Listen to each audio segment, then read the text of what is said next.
Welcome to Season 2 of Backstage Chicago. I'm Lisa Fielding with WBBM News Radio. And today we're in the wonderful Up Theater at the Second City in Chicago's Old Town with three wonderful people. We're here to talk about comedy and laughing. And we all need to laugh right now because the world's a little crazy. So we're kicking off Season 2 with the World Comedy Expo, which is going to be all around the city on March 25th through the 27th. And we're going to talk everything comedy, everything in Chicago, everything around the world, anything you guys want to talk about. So we're here with Kelly Leonard, longtime creative executive at Second City, worked with many Chicago comedians and has seen decades worth of fun and laughter within these walls, right? Fun and laughter, some tears. Lots of tears too sometimes. Kerry Sheehan, she is co-founder and festival producer of the World Comedy Expo, and Saku Yanagawa, artistic director, and you're also a comedian. Yep. So we have a little bit of everything, the best of all worlds here. So let's start out, Kerry, with what this exciting event is going to be and how you guys came up with it. And everybody pitch in whenever you want to. Yeah, it really is an exciting event. As you mentioned, it's going to be March 25th, 26th, and 27th. We're going to be doing 27 different shows around Chicago at the Second City, Laugh Factory, Annoyance Theater, and at the Den in Wicker Park. We have like almost 200 comedians coming in from all over the place, as far away as Rwanda. We have many international cities, national cities, and then of course we have a bunch of fabulous Chicagoans that are going to be participating. So we're really excited about it. How was this born? Actually, as a comedian, I have performed so many comedy festivals, like international comedy festivals, and I realized, there's no international comedy festivals here in Chicago, like comedy capital of the world, right? So I was like, it's a time to create. Then I invited Kerry, and we started, putting together. And everyone was on board right away, weren't they? Yeah, well, it was a great idea. I was excited to be a part of things, and we, in addition to me, we pulled together a small but mighty team, and people have been working really feverishly to pull this off. We're so many of us are, doing other things as well. So we're really making it happen, and we hope that this is something that lives on beyond this first event. And after 2 years, I think it's the anniversary this week of when everything shut down. You laugh, we all think, wow, 2 years ago, and you guys were really the first to close and the last to open live performances. Kind of tell me about your experience and really roaring back, it seems to be right now. Yeah, I mean, I remember vividly that moment when we all went home on a Friday, and we didn't know then that we wouldn't be back for, a year at that point. And then Second City was the first venue to open in Chicago when we were allowed to do so.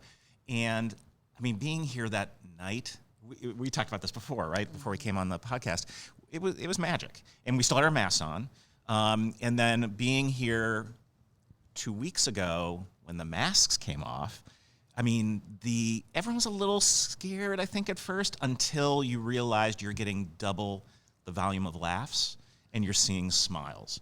And just this ability for us, even right now, to sort of sit, and Kerry and I are old friends, and we're like, I can hug you, and I can laugh with you. And one of my favorite lines is the shortest distance between two people is a laugh. Yeah. So this idea that we can get into rooms and laugh together about all sorts of things, it doesn't necessarily solve all of humanity's problems, but allows us, I think, a greater amount of resiliency. Also, if there's any silver lining to all of this, you probably all have a lot of material now, right? I remember seeing the opening night and just everything that went down during those 2 years. Oh, yeah. That, I always call my lifestyle coach Jimmy Buffett, and his line that says, if we couldn't laugh, we'd all go insane. Exactly. And that's the way I felt that night when I was here for opening night, and some of the things you guys really had a plethora of material to really work with of what we've been through the last 2 years. You have to laugh about it, in such, crazy times. It's a demand because especially the last 2 years, we're already as human beings pretty awkward. And now we have to relearn how to look each other in the eye.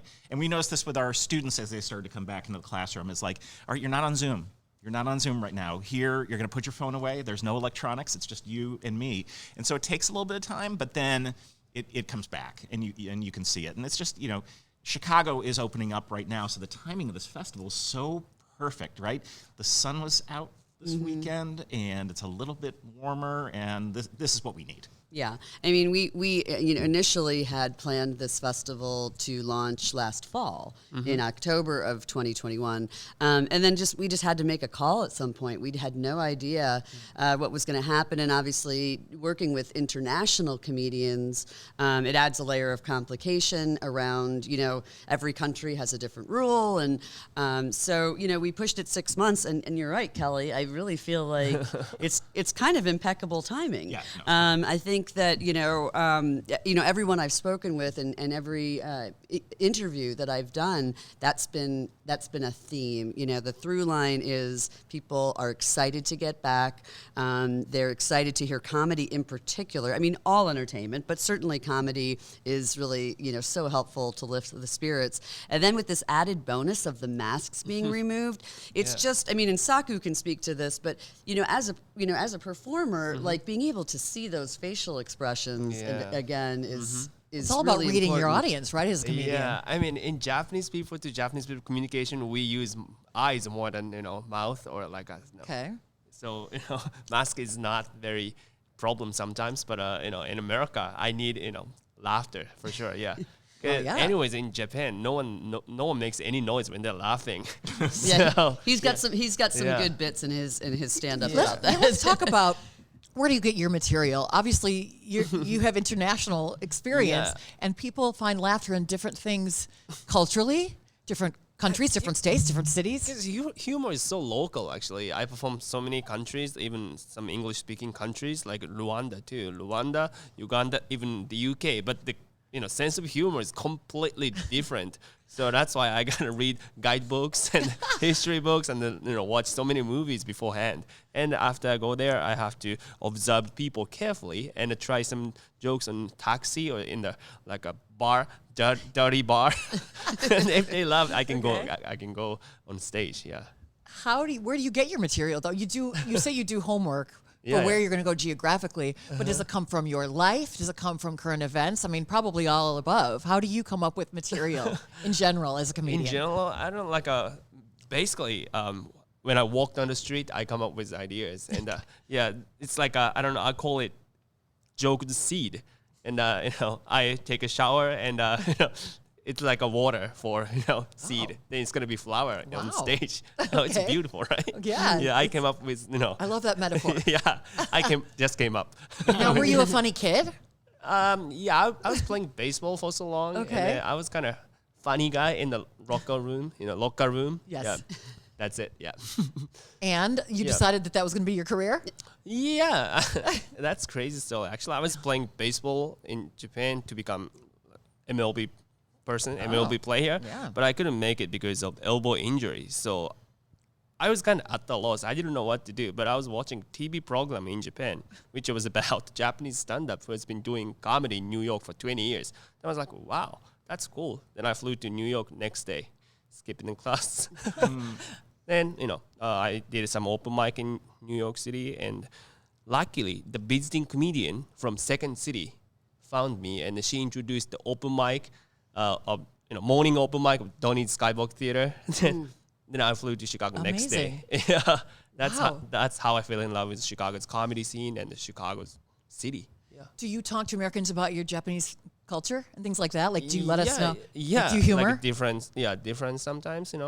What is your stick though? Like, what do people think? You know what I'm saying? Like, what is your thing? Yeah, it's interesting to say jokes in front of like a liberal city and like conservative, like a patriot city. Yes. Yeah, guys. When I performed in Iowa after the show, I almost got dumped in a cornfield. Yeah, like, let's go Brandon crowd, right? I can understand. Yeah. So you've performed in Chicago Yeah. already. What are the audiences like here, you think? I mean, they're the best audience in the world, honestly. Yeah, they know how to enjoy themselves, and they at least make noise when they're laughing. Yeah. Oh, we're a very loud city, for Yeah. sure. I love them. Chicago, the Also, Chicago yeah. accent. Chicago accent. Yes, I yes. cannot tell though. Yeah, I cannot Really? tell the difference between Chicago, Southern. What? I just could tell Boston. Yeah, park the car in Camden Yard. Chicago has that nasal sound, kind of like, Oh, really? Chicago. Ah, you know, yeah. Can you hear that? Yeah. Okay, let's talk about the Comedy Expo. You've got some panelists, you've got workshops. Tell me all about it. Yeah, so we wanted to do, obviously live shows. That's sort of at the core. But because Chicago is has such incredible comedy history, I went to my pal Kelly Leonard early in the process, and I said, would you and Anne be willing to put together a history of Chicago panel? Because I just feel basically it's all very self-serving, right? Because I wanted to go to that panel.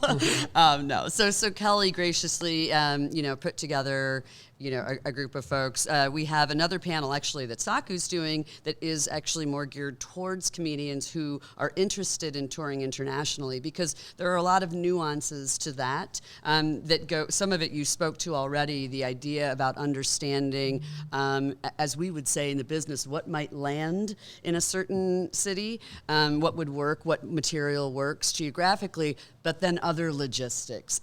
Visas, and even where there are these pockets around the world where comedy is very, very strong, and prevalent in the community. So we have those two panels. We have a series of workshops, and then the 27 shows. Let's talk about history a little bit. I mean, even our Japanese friend here says it's the world capital of comedy. It is. It really is. And we talked a little bit before we started the podcast about all the local people we know, and even the local people that are on, Saturday Night Live and different things right now. And you've been here 3 decades, Yes. right? Yeah. So you've seen a lot. Yeah. So I'm also lucky to be married to a tenured professor of comedy. So my wife, Anne, has worked here 2 years longer than I have, and she runs the comedy major at Columbia College, and she's finishing up her second book on her comedy theory book. So the thing that I think a lot of people don't know is prior to places like the Second City opening, and we opened in 1959, comedy in America was mother-in-law jokes. So if you look at the early 50s to mid-50s, that was the prevailing form of comedy. And then a thing changed. So Second City, of course, which did social and political satire, but the stand-ups were changing. So you have Lenny Bruce, you've got Bob Newhart, you've got Mort Saul, and Lenny Bruce is getting arrested for his comedy, right? Abby Hoffman was hiding out. He would go on and do the improv set at Second City to be seen, and then go out and do his rioting. So we were just enmeshed in world events and have been ever since. And so comedy went from being this sort of like cute thing to being really a way to reflect our culture in our times. And I think that's how everyone, we were talking before about, we used to turn to people like Walter Cronkite to be our Truthtellers, and today we turn to Stephen Colbert and John Oliver and Samantha Bee. We turn to our comics to tell us what's going on in the world. So I'm excited about this panel because we've got people like Rick Cogan and Mick Napier and Jen Estlin and Raymond Lambert. So Raymond ran, all jokes aside, the famous black comedy club on the South Side, working with people like Bernie Mac, who were Chicago staples. And then, Mick was Stephen Colbert's teacher. And, Ann taught A.D. Bryant. So these are people who have firsthand experience with all these incredibly talented people. And then Cogan, who's a longtime journalist at the Tribune, he would go to Mr. Kelly's and hang out. His dad was also a journalist, and so it's like I think it's gonna be exciting for people because there's gonna be some stories they might have heard, but I think a lot that they haven't, and then some real knowledge about what makes this city so special in this field. It's interesting you mentioned truth-telling and the kind of the transformation into what comedy means. And I think about Jon Stewart on The Daily Show. Sure. And a lot of younger people turned to The Daily Show for news when news became more advocate journalism on cable. Yeah. And so that's such an interesting time that you mentioned. Yeah, and Stephen Colbert was just here. He did a Q&A with our talent and some of our teachers. And we were talking about when he first did the Colbert Report. I don't know if you think back to this. Like that show, I remember I was in bed with my wife watching it after he did the first episode. I'm like, that was genius. How is he going to do this more than like 3 times? Yeah. It seems, and that really, he did. And it really, I think, was like The Daily Show became a thing of like, oh no, this is new and different inside a field that we thought we already knew. Because comedy does change. And one of the gifts, I think, of Second City, and Kerry, we've talked about this before, is that, I've been here 3 decades. The talent is always new. You get really good and you leave. Most people who are developing talent don't want them to ever leave. But if Tina Fey doesn't leave, Cecily Strong doesn't get a spot. Right. So we sort of are like, no, go spread the word of Second City, and we know that the next generation of talent is going to be here to help teach us what it should look like. True. Let's talk about improv. That is, honestly, it is, improv to me is magic. I mean, I think, I look at these people and I think, I could never do that. That is amazing. And you used to teach improv? Oh, no, I didn't teach, but I ran the training centers here. But you've seen it. I've seen it. It's an amazing skill. It is. Let's just say. Yeah, and the first thing that I did when I was hired at Second City back in 2007 was enroll in classes. So I'm more of a musician by education and training, but I have always been a huge comedy fan. But I took a little bit of improv at one point, but I enrolled right in the classes. And you know what? You realize immediately, because these folks are so incredibly skilled at what they do, meaning that the faculty is everyone can do it. Those folks that teach like the beginning class, which here is called level A, they are masters of making everyone feel comfortable and included, and it's not about walking into a room and like the funniest guy wins. In fact, at all. Like they kind of break that down and peel that away like right away and sort of neutralize the room, and then set everybody up for success. So you're having like so much fun on your first day that you become like completely addicted to it. And as Kelly has always said, it's such great work and exercise for your brain that it's like, almost in that parallel world of daily yoga practice. Like if we practiced our improvisational skills every day, we'd all be better people, and like it would probably have this massive impact on the quality of life for yourself and people around you. And I feel like that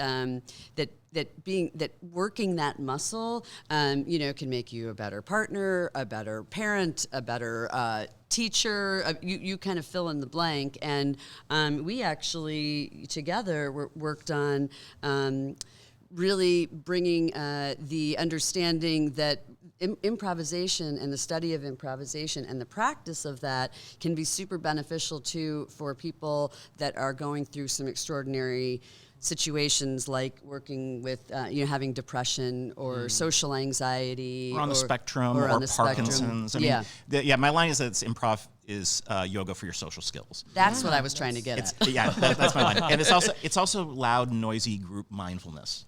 And a lot of corporations do that. that. No, we have You a guys, thriving, and Second City does a lot of that. We do tons of corporate work, and it's only growing. In particular, Silicon Valley. Because you have a bunch of smart people who don't know how to talk to each other. And they really don't. And so this is a thing. It's very in demand for all the reasons that Kerry is saying. And I think the other thing to understand about it too is, and you alluded to this, so much of those first classes are just getting you out of your judgment brain. Stop judging yourself. Stop judging others. Let's be in this moment together. Let's quiet everything. And once you do that, like, you are actually capable of a lot that you don't know that you're capable of. So I would say, it would probably take you just a few improv classes to be like, I got this. Wow. I'm always amazed when the audience shouts out just anything. Yes. And then you guys come up with something. I think it's amazing. It's really a skill. Yeah, and we're actually, there are two local improvisers, Susan Messing and Rachel Mason, who are just phenomenal performers and teachers who have actually designed a workshop for the festival that's specifically actually for stand-up comedians to kind of help them with their improvisational skills, including what you just said was, maybe how to deal with the room, how to deal with something thrown out at you, how to maybe hecklers, right? Unfortunately I don't think that's quite as prevalent, but it's you have to be prepared for it because it's a thing that can happen. Because that could take off your act too if you can handle someone in the audience. Yeah. It becomes a whole entity in itself. Right. Do you find that younger people still want to be in this business? Oh my I gosh. mean, this is what it's yes. all for, right? Are you on TikTok? It is, I'm a little old for TikTok, but yes. Yeah, I mean, Anne discovered one of her freshmen has over 1 million TikTok followers. Ugh. And he wants to then do the work to be funny for more than 7 seconds, right? I mean, Yeah. so I don't think TikTok is like the solution or the format, but it's a gateway. Sure. And then I think people need to study. Here's the thing about comedy: you cannot get good at it in your bedroom like you can playing the guitar. You have to do it in front of people, and this is both true for stand-up and for improv. So this idea of relentless practice, which also means relentless failing, is part of the process. Yeah. So unless you're, and this is the great thing about the festival, is like everyone's just coming here to do the work, and yeah, we're going to talk about the work, but the reason we talk about the work is to get you to do the work. Yeah. So whether it's a daily writing practice or whether it's an open mic or joining a improv group that plays in the back of a bar on a Wednesday night, I mean, you got to do those things. Well, that's the other evolution of this comedy business, or anything, I guess, in this age, is back in the day, you'd have to go to a small club or word of mouth. Now you have YouTube and TikTok and everything. It can really, and even the America's Got Talent type stages that can really expose you more to that kind of thing. But the work still needs won't to be last. done. You still have to pay your dues, Yeah, right? I don't know that you can name for me like a pure social media comic who didn't go do the work. And the ones who have been given opportunities, those shows don't always work. To Doesn't date. always translate. Yeah. That's true. Do you have to go through a lot of different shticks before you know Yeah. that something sticks? Yeah, good show and bad shows, right? But I think, right. As a comedian, I think right now we have to do both social media and stage at the Are you on same TikTok? time. Well, I just downloaded it yesterday. All right. All right, here you go. The world premiere. Yeah, Sign up. definitely. Yeah, also like in terms of improv and stand-up, in Japan, we have no improv and stand-up comedy culture at all. Really? That's why, so the first time I knew about improv was like when Second City came to Japan Okay. in 2014. Yeah. Yeah, then I somehow had to translate actually, for Second City. That's how I got involved with Second City for the first time. It's not a stage stuff like, coordinations. Then I got to know what Second City was and how great they are. Yeah. So, yeah, but I realized, it's impossible to,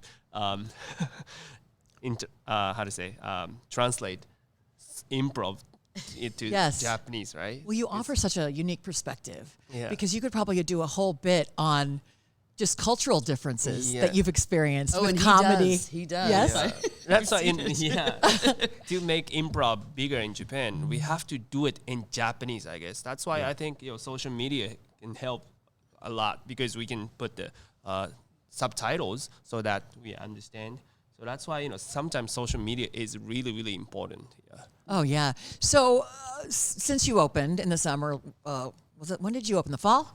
Here? Yeah. You were one of the first, or the so, first. yeah. Have audiences come back?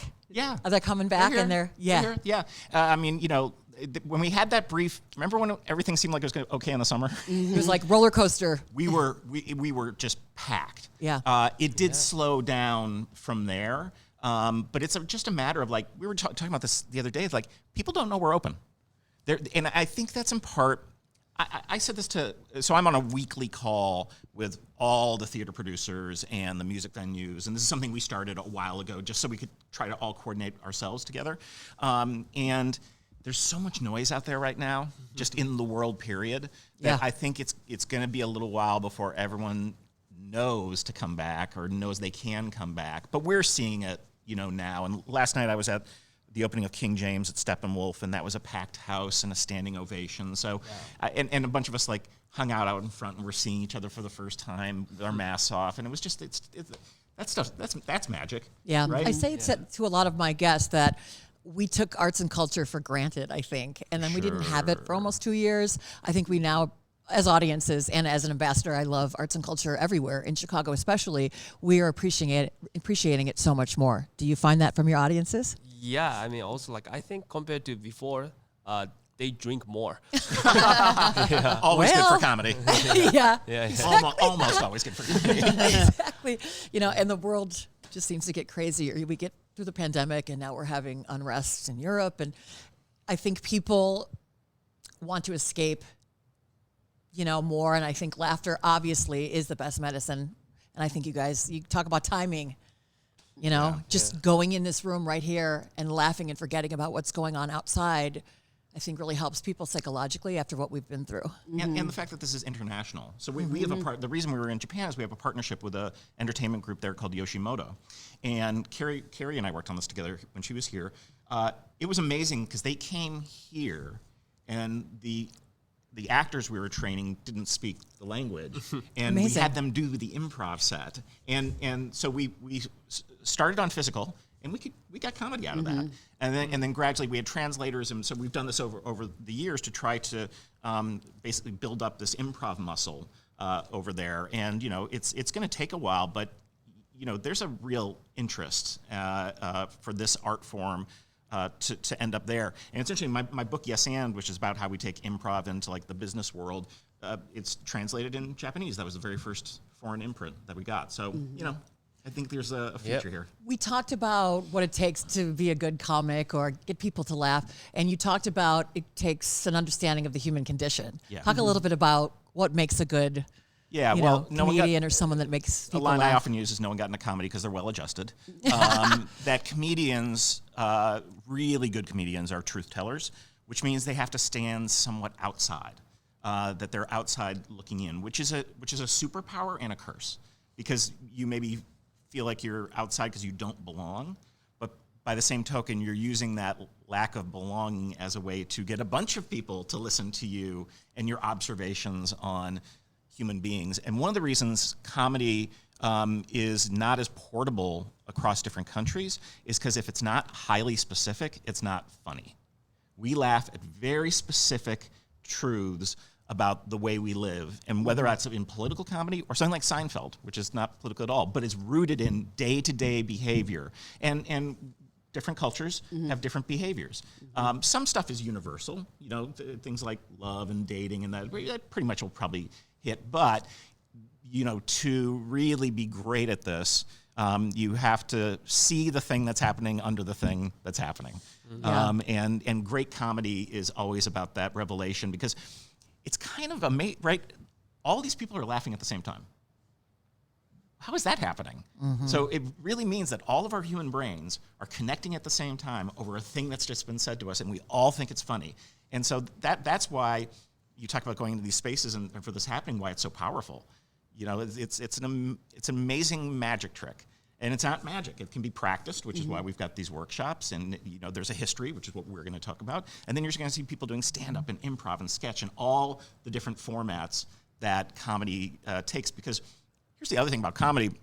And it's amazing that, my wife, it's the first comedy major ever that she's doing. And yet comedy is like half of advertising, right?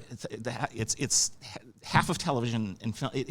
Comedy is such a consumer base for it. It's really surprising to me that it hasn't been studied or brought into this area of like, well, let's figure out what's underneath all this stuff. I'd take that class. Yeah, for sure. Yeah, exactly. I think I was saying to someone the other day that, and I'm sure Kelly would agree, and some other listeners, that if you're watching television, at least 10 times within an hour, you're going to see a comedian that who's on a commercial that's within whatever program that you're watching. And I think the only thing I'll add to what Kelly was saying is, because I've watched so many stand-up shows in the past, especially the past couple of years since I met Saku, when comedians are speaking from their own personal experience and point of view, and are truly authentic in their delivery, that to me is like it's so moving and real. And then that is what I think is really, really powerful and translates into laughter too. My friend Sunil Gupta says that conviction is more important than charisma. Comedy is also about humility, right? Making fun of yourself. Sure. I think that's a wonderful character in any human being. Yeah. And when you can make fun of yourself and then relate it back to people that maybe can relate with that, there you go. That's how we connect to people, right? Yeah. If you think of any great stand-up, the first 5 minutes of their act is making fun of themselves. John Mulaney's a drunk. Patton Oswalt is a schlub. Amy Schumer is a slut. Whatever it is, whatever the extreme version of the thing is. But that's, and that's actually a smart thing for leaders to figure out. We teach this in corporations. Like, if you want people to know your authentic self, tell them of your struggle. And a lot of leaders think they have to be like, oh, nothing's ever wrong, there's no problems. It's like, that's not the world I live in, and it's not the world any of these people in the audience live in. If you share that thing about yourself that you have to work on or overcome, you're going to get more buy-in than if you just act like, a great man. Some vulnerability, for sure. This Saku definitely. One of my favorite things that I saw you do last fall was talking even just about. Even when he's a host of a stand-up showcase, just even how to pronounce other people's names. He Being always a host is the hardest, actually. So he'll give us a little taste. So I, this show, like, I booked, all comedians who I can pronounce their names, right? Like, okay. Because L and Earl is impossible. L and Earl is L and impossible R, to pronounce. Like, L and R. So, Okay. So okay. he opens up his show about like, I've only booked comedians on this showcase who have names that I can pronounce, and that's just sort of one of many things. So that's making fun of yourself to some degree, and your transition. Yeah, I'm struggling, right? Doesn't sound like it. Yeah. So back to the expo. What do you hope people kind of come away with this? Obviously laughter, but each one of you. But actually, I think Comedy Club is a really important place just because it's the place where audience can meet up with like people who have different opinion than theirs, right? Then if we can laugh together at one joke, it means, there's no division in this venue. So that's why people can enjoy, comedians like jokes, even though they have different opinions. Yeah, so it's very true because outside the walls, there's so much divisive about everything. Definitely. Name a thing, and someone's going to argue about it. Yeah. How do you kind of handle that? Do you do political humor? Yeah, I do a lot. But even you talked about Iowa versus Chicago. yeah. Even though they're super red, I mean, my job is to make them laugh. With a joke based on my perspective as a, Japanese, as a human being, whatever. So that's why comedy is really important at that time, in a time of division. So it's gonna be the best tool to heal the division, I guess. Very true. Yeah, and we were really, really lucky. We had over 300 comedians submit to be a part of the festival, and when we sat back and looked at the pool of folks, we were like, wow, this is really cool. These people are from all over the world. They speak different languages. They're, a range of ages. So it isn't just, the 20-somethings. It's strong, a strong female turnout, a strong LGBTQ turnout, people of all different ethnicities. And somebody asked me, once, so, are you going to put all of this type of person, all the LGBTQ performers on one showcase? And I'm like, no, quite intentionally not, because I think it's really cool to, when you see a stand-up showcase, you see some guy from Los Angeles who's 22, and then the next person up is a 60-year-old man from Croatia. That's great. And I think that's, to me, it's almost educational as well as an audience member, right? You're sitting there and, because all of these different voices are coming into the room, you're learning something as an audience member, and the fellow comedians are learning from each other. So, I mean, and that's, not dissimilar to, even how shows here, have evolved and casts have been put together that are of people of different backgrounds. It just flat out makes it more interesting. Yeah. So, we're really excited about that. You mentioned the women. The women killed it in your opening. Yeah. Your opening show. They were just so memorable. They were so funny. Yeah, I mean, I was here because I was part of the group that we went gender equal in all the Second City casts, and that was with people like Tina Fey and Rachel Dratch and just fantastic performers. And that's the thing I want to double down on, which is that, like, the diversity, the celebrating of different voices, and this, as you said, there's so much division and so many people are yelling at each other on social media. And I think there's just a better way, because at the end of the day, we don't do this thing apart. The only way we actually get through this is together. And comedy can be a terrific unifier. It can do the opposite. You know, it's not a superpower unless it can be used for evil. So people can out-group you with comedy. But this group up here in this comedy festival is about in-grouping everyone.